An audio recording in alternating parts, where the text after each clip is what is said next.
Hello everyone, welcome back to my YouTube channel Dhara's kitchen by Soumya.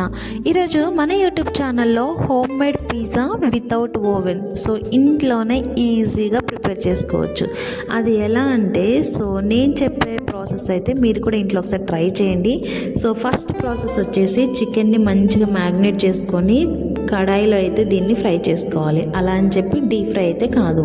So మీడియంగా దీన్ని cook చేసుకున్న తర్వాత దీన్ని అయితే పక్కన పెట్టుకోవాలి. చూసారు కదా, ఇంకొంచెం రోస్ట్ అవ్వాలి. సో ఇది వచ్చేసి first process. And second process వచ్చేసి ఒక టొమాటో తీసుకొని దాన్ని మిక్సీలో ఫైన్ పేస్ట్ లాగా మనం ఒకసారి ప్యూరీ అయితే ప్రిపేర్ చేసుకోవాలి. సో నెక్స్ట్ దాన్ని మనం ఒక కళాయిలో చిల్లీ ఫ్లేక్స్ అను టమాటా మనం ప్యూరీ ఉంది కదా, దాన్ని అయితే దగ్గరికి కుక్ చేసుకోవాలి. సో ఇది వచ్చేసి సెకండ్ ప్రాసెస్ అనమాట. సో నెక్స్ట్ వచ్చేసి మనకి పిజ్జా బేస్ ఏదైతే ఉందో దాని మీద మనం ఆల్రెడీ ప్యూరీ ప్రిపేర్ చేసుకున్నాం కదా, దాన్ని అయితే మంచిగా స్ప్రెడ్ చేసుకోవాలి. సో ఇది ఒక థిక్నెస్ కావాలి అనుకుంటే ఇంకొక టొమాటో కూడా మనం యాడ్ చేసుకోవచ్చు. సో ఇది ప్రిపేర్ చేసుకున్న తర్వాత ఇందులోకి వచ్చేసి నేను అమూల్ చీజ్ అయితే తీసుకుంటున్నాను. ఒక స్పూన్ ఇందులో అయితే యాడ్ చేస్తున్నాను. కొంతమంది ఈ పిజ్జాకి ఏంటంటే లైక్ మోజరెల్లా చీజ్ అయితే యాడ్ చేసుకుంటారు, అది కూడా చాలా బాగుంటుంది. బట్ అదేంటంటే తింటున్న చీజ్ అనేది స్ప్రెడ్ అవుతుంది.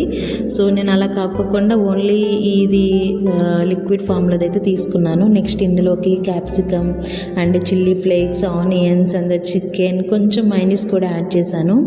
సో నెక్స్ట్ వచ్చేసి ఇది వచ్చేసి థర్డ్ ప్రాసెస్ అనమాట. నెక్స్ట్ నేను ఒక ప్యాన్ తీసుకొని దాన్ని ప్రీ హీట్ చేశాను ఒక 10 minutes. దాని తర్వాత ఈ ప్లేట్కి నేను బటర్ అప్లై చేసి అందులోకి అయితే ఈ బేస్ పెట్టేసుకొని దీన్ని నియర్లీ ఒక 20 minutes అయితే మనం కుక్ చేసుకోవాలన్నమాట. సో దాని తర్వాత ఏంటంటే మనకి పిజ్జా అయితే రెడీ అయిపోద్ది. టూ టేస్టీ ఇంట్లో చేసుకున్న పిజ్జా సూపర్గా ఉంది. మీరు కూడా ఒకసారి ట్రై చేయండి. సో డామినోస్ కంటే అదిరిపోద్ది అనమాట. సో నచ్చినట్టయితే please do like, share, comment and don't forget to subscribe.